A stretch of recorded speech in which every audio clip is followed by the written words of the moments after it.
അതിൻ്റെ അർത്ഥം എന്താ? ഡാഷ് മോനെ എന്ന് പറഞ്ഞു കഴിഞ്ഞാൽ എന്താ അർത്ഥം? അതിൻ്റെ അർത്ഥം ഒന്നും കൂടി സമനില തെറ്റിയിരിക്കുകയാണ് പുള്ളിക്ക് മൊത്തത്തിൽ. ഒന്നും കൂടി തെറ്റുക, ഡാഷും കൂടി പുള്ളി പൂരിപ്പിച്ചാണ്. എൻ്റെ ദൈവമേ, ജീവിതത്തിൽ ഏറ്റവും മോശമായ ഭാഷ ഉപയോഗിക്കുന്നു. ഹീനമായ, നാണം കെട്ട, മനുഷ്യത്വരഹിതമായ മാധ്യമപ്രവർത്തനമാണ്. അത് അവസാനിപ്പിക്കണമെന്ന് ഞാൻ നിങ്ങളോട് പറയാം. അവസാനിപ്പിക്കണം. അത് മനസ്സിലാക്കിയാൽ മതി, അത്രയും മനസ്സിലാക്കിയാൽ മതി. നീ വേറെ ചോദ്യമാണെങ്കിൽ ചോദിച്ചോ. അതൊക്കെ അങ്ങോട്ടും ഇങ്ങോട്ടും ഒക്കെ പറയുമല്ലോ. ഞാനിത് രേവന്ത് റെഡ്ഡിയായിട്ട് എനിക്ക് ഇത് സംസാരിക്കാൻ പറ്റിയില്ല. ഞാൻ ആ മാനിഫെസ്റ്റോടെ വെച്ച് സംസാരിക്കുന്നത്. പിണറായി വിജയനെ കുറിച്ച് ഒന്നും പറയരുതെന്ന് ഞാൻ അഡ്വൈസ് ചെയ്തതാണ്.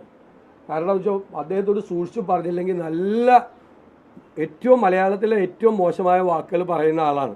താമരശ്ശേരി ബിഷപ്പിനെ നികഷ്ടജീവി എന്ന് വിളിച്ച് TP ചന്ദ്രശേഖരൻ 52 വെട്ടുവെട്ടി കൊന്ന ചന്ദ്രശേഖരനെ കുലംകുത്തി എന്ന് വിളിച്ച ഇന്ത്യൻ പാർലമെൻറ്റിലെ ഏറ്റവും മികച്ച പാർലമെൻറ്റേറിയനായ NK പ്രേമേന്ദ്രനെ പരനാറി എന്ന് വിളിച്ച 50 വർഷം കൂടെ നടന്ന കമ്മ്യൂണിസ്റ്റിനെ പരമചെറ്റ എന്ന് വിളിച്ച് മലയാള ഭാഷയ്ക്ക് ഒരുപാട് വാക്കുകൾ സംഭാവന ചെയ്ത ആളാണ് പിണറായി വിജയൻ.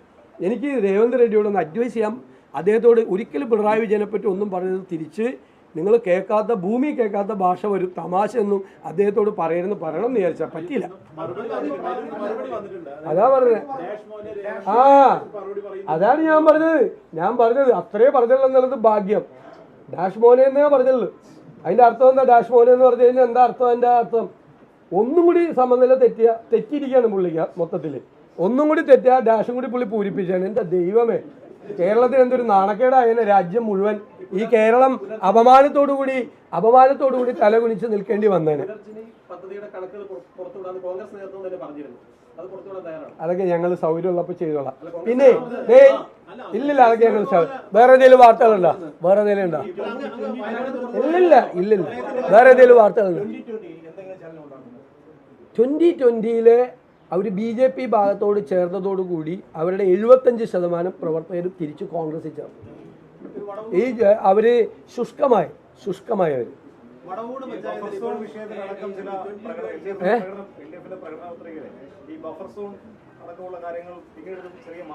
ഒരു മാറ്റം വരുത്തിയിട്ടില്ല. അവർ ഇടുക്കിയിലെ ജനങ്ങളെ പീഡിപ്പിക്കാൻ ഈ LDFന്റെ മാനിഫെസ്റ്റോ നടപ്പാക്കിയ ഇടുക്കി, കോട്ടയം ജില്ലയുടെ കുറേ ഭാഗങ്ങൾ, പത്തനംതിട്ട ജില്ലയിൽ നിന്ന് പാവപ്പെട്ട കുടിയേറ്റക്കാർ കുടിയൊഴിപ്പിക്കപ്പെടും. 10,000 ആളുകൾ.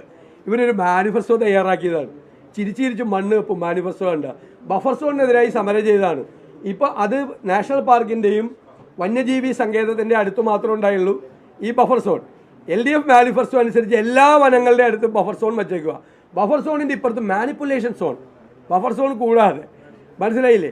പിന്നെ 1 വർഷത്തിനകം ഏകവിള തോട്ടങ്ങളെല്ലാം വനഭൂമിയാക്കി പ്രഖ്യാപിക്കുമെന്നാണ് കർഷകർക്കെതിരായ, മലയോരത്തെ ജനങ്ങൾക്കെതിരായിട്ടുള്ള മാനിഫെസ്റ്റോണ് LDF പ്രഖ്യാപിച്ചത്. ശുദ്ധ അബദ്ധങ്ങളാണ് ഇവരുടെ മാനിഫെസ്റ്റോയിൽ എഴുതി വച്ചിരിക്കുന്നത്.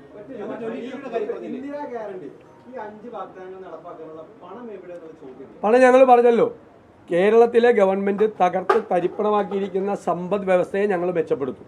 മികച്ച ഫിനാൻസ് മാനേജ്മെൻറ്റ് കൊണ്ട്, ആസൂത്രിതമായ നികുതി ഭരണം കൊണ്ട്, ഖജനാവിൻ്റെ ചോർച്ചയടയ്ക്കാനുള്ള കർക്കശമായ നിലപാടുകൾ സ്വീകരിച്ചുകൊണ്ട്, സമ്പദ്ഘടനയെ ഉത്തേജിപ്പിച്ചുകൊണ്ട്.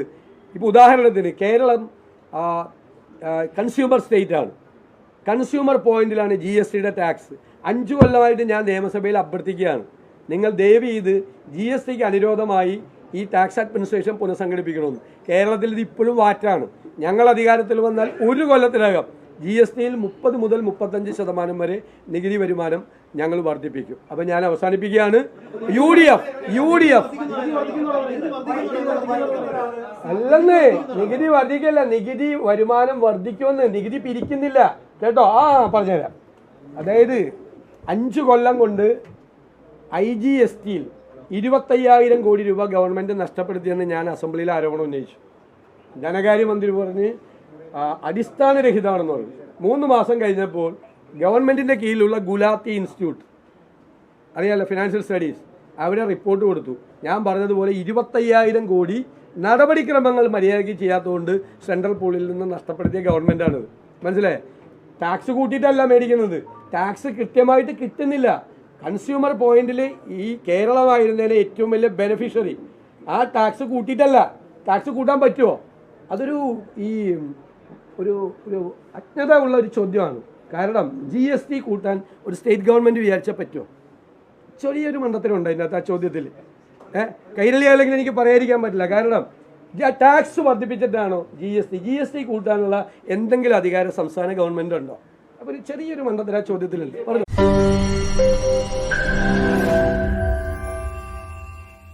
ലോകത്തെവിടെയായാലും ഏത് സമയത്തും 24 വാർത്തകളും ഓഗ്മെന്റഡ് റിയാലിറ്റി പാക്കേജുകളും എക്സ്പ്ലെയിനറുകളും വിശദമായി കാണാൻ ഞങ്ങളുടെ യൂട്യൂബ് ചാനൽ നിങ്ങൾക്ക് സബ്സ്ക്രൈബ് ചെയ്യാം.